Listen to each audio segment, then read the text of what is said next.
Agung Pamengku Ganti Suko Marisko Panglipur lumantar konco-konco KMB Gedruk Sregen tasih mangkados sarengan era audio ugi Duta HD Production swanipun Pak D kula gareng trala ugi Mbok Ganden KMB.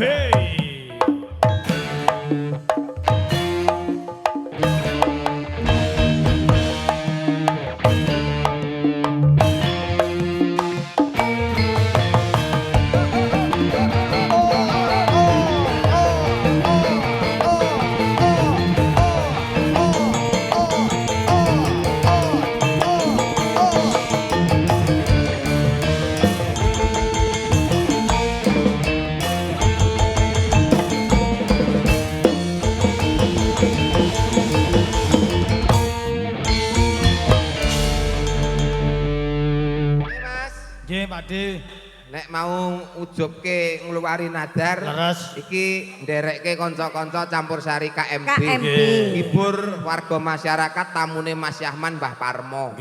Ingkang mapan pidalem ana wonten Jember. Jimbar. Oh Jimbar. Jember. Jimbar. Jimbar kok Jember. Sing Jember iku namu Jember. Jimbar. Dusunipun Jimbar. Desanipun Ngrandu. Derek kecamatan Kabupaten Grobogan. Kecamatanipun Geyer. Geyer. Grobogan. Ya nggih alhamdulillah tambah sedulur meneh kalian warga masyarakat wonten ing Jimbar. Wis ora pangling aku Mas neng daerah kene iki. Kok saged? Mergo aku neng Jimbar iki tak hitung wis ping pira, Reng? Pisan iki. Alah. Ning nadyanto pisan iki kaya dene wis suwi aku ning kene iki wis kerasan ngono lho Mas. Ngaten. Kerasan mergo grapyake warga masyarakat. Matur nuwun warga masyarakat ingkang sampun nampi kula warga KMB kanthi sekeca kanthi sae. Wis diwongke luar biasa disuguh apa penek luar biasa nggih. Ugi matur nuwun papan panggenan ingkang kagem nggo dandan kono mah nggone Mas sapa aku ora ngerti. Ingkang wonten nginggil wau. Iya ning dhuwur kono tak dongane kabeh sehat. Amin. Dongane iki kanggo Mas Yahman hajate iki ngitanke putrane ya Mas ya. Leres. Mas. Sapa Mbok? Rizky Muhammad Dafa. Pundi larene pundi? Larene pundi sing ditetak? Dik Rizky pundi? Oh, tilem turu. Oh, anu ta napa sing tetak pun dangu napa nembe? Nembe dik sonten kok Oh, sebanyak. nembe mau sonten. Ya wis ben loro-lorone ya wis ben. Nembe wingi Mas. Hah? Oh, pun dangu. Oh, pun dangu. Berarti iki karek gedhekke. Apane? Maksudnya gedhekke? Gedhek anu ngene iki lho. Ini iki apa? Oh, gedhekke acarane. Lah, gedhekke acarane. Ya ampun, aku tratapan tak kira ngon gedhekke apane. Pun gedhekke acarane syukuran. Didongake muga-muga Mas Rizky Muhammad Dafa dadi putra sing soleh. Amin ya Allah. Ngabekti marang wong tuwa sak keloron lan kulawarga. Bekti marang agama kang renasuk piguna tumrap nusa lan bangsa tak kudang lengger anakku Rizky Muhammad Dafa dadi taruna ingkang saged ngungkuli bapa. Allahumma amin. Pinter sekolahe berprestasi sok ben Dik Rizky dadi pegawe. Amin. Sapa ngerti sok ben sok Dik Rizky dadi pegawe. Dongane uga kanggo Mas Yahman pinangka iki sedekahe Mas Yahman didongake bar sedekah awan iki tasyakuran Mas Yahman rezekine ora lokak tambah kebak ya Mas Yahman ya. Nggih, alhamdulillah. Muga-muga Mbak Hera ya pinaringan sehat. Mbah Parno, Ibu Jayem ya sehat. Tan kantun sedaya warga masyarakat wonten ing laladan Jimbar mriki sedaya pinaringan sehat, panjang umur, kathah rezeki Allahumma. Amin ya rabbal alamin. Ki dihibur Bapak Ibu para tamu kakung putih sedaya mbok tembange ngudang anak lanang. Siap. Dik Rizky Muhammad Dafa. Kanca-kanca KMB. KMB Gedruk saka Dawung Sragen. Pimpinane Dik Teguh Winarno. Wiyono Winarno. Ganti jeneng sasane. Wiyono kok Winarno. KMB menika kepanjanganipun komunitas manusia bertanggung jawab terhadap keluarga. Dawamen. Yang neta, anu kuwi. Pelok apik-apik ngono ki yo. Apik-apik dijak terus kok. Pelok 6 ngopo? Peteng dedet iki kono kae. Malah nggone edum kepenak kok ngene. Iya jane kene iki. Lek ra bingung ta teko kene? Bingung. metu kandang kono ke aku. Atine endi kono kae? Dawung nganan terus ana ringin kuwi mlebu rene. Wah, dalane reng, masyaallah. Dalan sailate blekuk ora karu-karuan. Lah kowe iki keblasuk kok. Kowe keblasuk lah, nek aku metu kono mau dalane wis Ndi halus. wedale? Wong kowe kowe iki ora mudeng. Lah aku nggugu nggon HP Sukini iki mau jarene metune kono kok. Sukini iki sing endi? Sing ngomong ae ning nggon HP iki lho. Ngomonge piye Sukini? Ke kanan, ke kiri, ngarep. Awas, Jalan kowe nek ram cor-coran halus kaya pipine penyanyi wae halus cor-corane kuwi kok teko kono. Berarti mau metu metu geyer. Iya. Heeh. Den magot niku. Magot. Monggot, monggot. Ya monggot. Manggot dipakai. Monggot. Nah, monggot. Kula dugi mriki pun jam 5:30 wau Pak teng mriki kula turu enten SD mriko wau kula. Soale kula wau dalu wayangan kalih mbok gandhen enten Klaten kula bablas wedi macet lebaran lak ngono. Sing tekon sapa? Cerita. Oh, genah. Cerita kuwi sak crit ning ditata. Genahke yo. Kandhane kok ngeyel, tuwek, elek, urip sisan. Ya ben to, sing penting lak didudut katut disuruh ngluntung. Onde bojo kaya niki rekoso Pak, wayah diambung malah angop. Lah ning ora usah mbok ingoni lak iso golek dhewe. Aku iculke kebone urip lho. Wedhus po. Adake. Anakku sing bagus dhewe. Mas Yahman, halo. Mas Yahman. Sing ndi to? Lah ning kene mah gak patek ireng nek kono nek juanges ngono. Wekrene. Kowe iki wong ireng ki malah nggone wong sehat ya wong ireng kuwi. Alah ya urung mesti. Orang hitam kuwi pertanda mereka itu gigih dalam menjalankan pekerjaan. Ora kok jenenge ki menolak sing jenenge pantangan kena sinar matahari ki ora. Gelapnya kulit orang hitam yaitu akan membuat masa depan yang cerah. Lho ngono kuwi. Wong ireng ki mesti sehat. Urung mesti.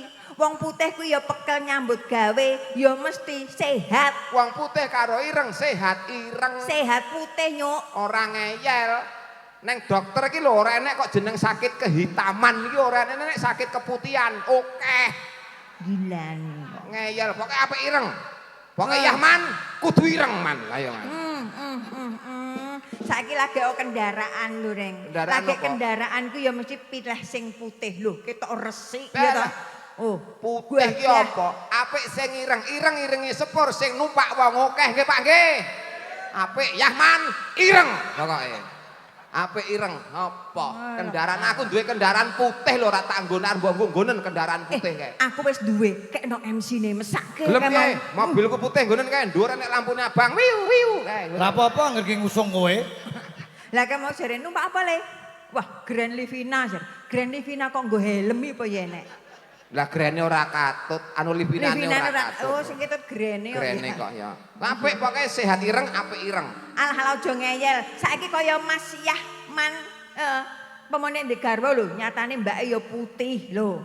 Oh, pemong piyai kakung nek ditekoni kagungan garwa seneng sing pripun Pak? Mesti sing putih mluntuh wayu. Oh. Ya kaya mbak iki ya putih pomo dadi bojoku aku ya seneng mbak iki putih tapi kok nek wis teko kamar, engko sing tak goleki ya nggon irenge kuwi kok ngeyel. Pokoke ireng. Yahman, ireng man pokoke man. Mbak sing lambi abang kita, Mbak. Kaya mbok jeboh ngono ya. Meneng wae tak kowapruk ngene. Persis ngono kuwi. Bojoku sing minggat ya ngono kuwi modele. Kaya bojone gareng sing minggat nggih ngoten niku, kadhe jenengan niku. Mbak, besok pintar sekolahe.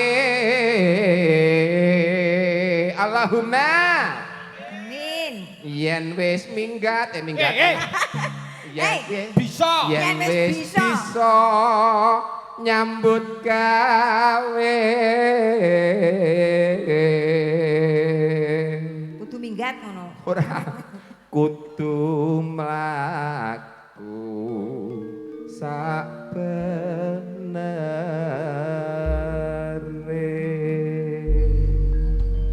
Sedulur kene iki pejuang rupiah sing hebat. pejuang keluarga yang sangat tangguh, sangat gigih. Mayoritas piyayi non Jimbar kuwi bekerja sebagai tenaga bangunan nggih Pak nggih. Nggih, dongake anggone nyambut gawe makarya merantau ing sadengah papan pinaringan keselamatan sing nyambut gawe rezekine kathah berkah barokah Allahumma amin amin. Kowe pesen bangunan piye? Gak nek kijing sisan pesen Yahman ngono iso. Lah wong sing watuk-watuke kowe lho. Aku bar kok kono kok. Kok ngendi? Kok dhuwur. Dhuwur ngendi? Aku wong jero bagian jaba. Ngono. Mas, sampean nek kancane badhekan nek cekli dhewe to, Mas. Niki Pak Lurah. Pak Kadus Diban. Walah, Loreng. Iki Loreng. Hah? Sapa mau? Gak ndungu aku ki gak dasi lho. Gak ndungu ning kene ndak. Iki Pak Kadus to. Oh ya Allah, sing kembekti kula Pak nggih. Ya Allah, Kanca-kanca Mas. nderek ngamen mriki niate kate mboten kok mung golek dhuwit ning golek seduluran, Pak. Nggih, Niku pun do alhamdulillah. sugih kabeh nek dhuwit ning nek Nggih. sedulur kurang, Pak. Nggih, saestu. Dadi mriki niate golek sedulur. Ngaten. Oh ya jek enom meram andekno pirang-pirang dina ya ora ngalor ya ngopo. Karo Mas. Lho, aku wis plek kok. Iya lah, wong aku kan wis templek karo kene. Ya, Lah Bu Kadus sing pundi Bu Kadus? Kadus. Alah-alah kok dadak melu ya ngopo? Oh alah. Wis kowe arep ndemok Bu Pak Kadus ora masalah. Lah ngopo? Bu Kadus tak urusane. Lho. Piyai niki sing ngendi, Reng? Assalamualaikum.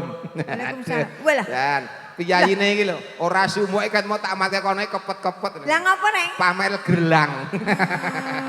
Peh gelange gede ngene. Lah iya lah. Iki Iya. iki bapake wek rada cilik lho. Apa? sing putri ku gede yo an. Iki tegese mertandake subur makmur rezekine. Subur makmur. Lho Berarti ngeten iki. bapake iki lek ngopeni iki tenanan. Ya. Mas Davani kelas pinten sing dikitanke niki? Sing sekolah napa? Yo jek Oh sekolah. masih kecil toh? Oh masih kecil ya sehat pokoknya. Belum sekolah? Iki lagi bubuk. Oh dhisik niku nggen kula niku jek cilik urung sekolah tetapi anu kena lirikan biasane. Sing kena lirikan iki apa? Anu mun Ora. kena lirikan terus disisanke tetak ngono nek cah nggen kula niku. Tintingane Mas KMB.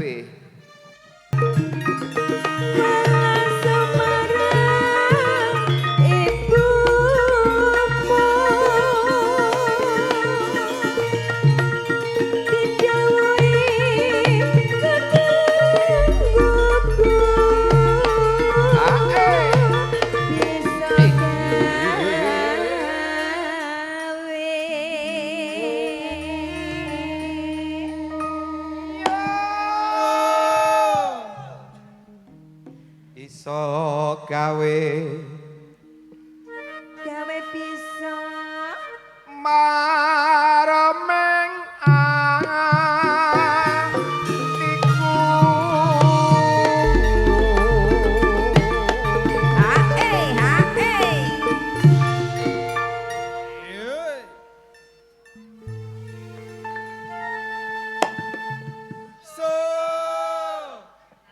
Waduh tununge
ki mertandake nek serawunge Mas Yahman karo Mbah Parno ki pancen ditresnani marang warga masyarakat, ditresnani sak pepadane ngaurip.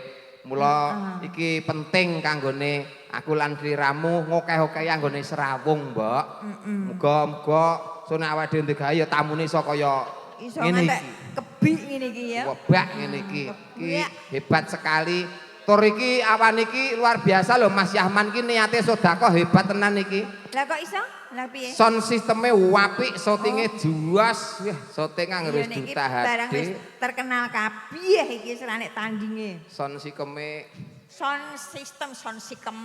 Era audio. Era audio. Wah, wis Awake nyenengke. dhewe iki. Campur sarine Campur KMB. sarine KMB. Kaya Sragen. Ki nek kidulan ki setara karo Gatra kae nek kidulan. Gatrae ngendi iki? Wes. Nek kidulan iki setara karo Gatra nek Wonogiri. Nek Sragen ya KMB ngene iki. Gatra bangkrut. Ra iso no, bose kuat kok. Nggih. Iki sliramu lungguh sik, Mbak. Gandeng penyanyine ana kathah, gen dipandu karo dulurku lanang. Ya, Lur, monggo diaturke kanca-kanca penyanyi. Punanipun Mbok Gareng Mangayun.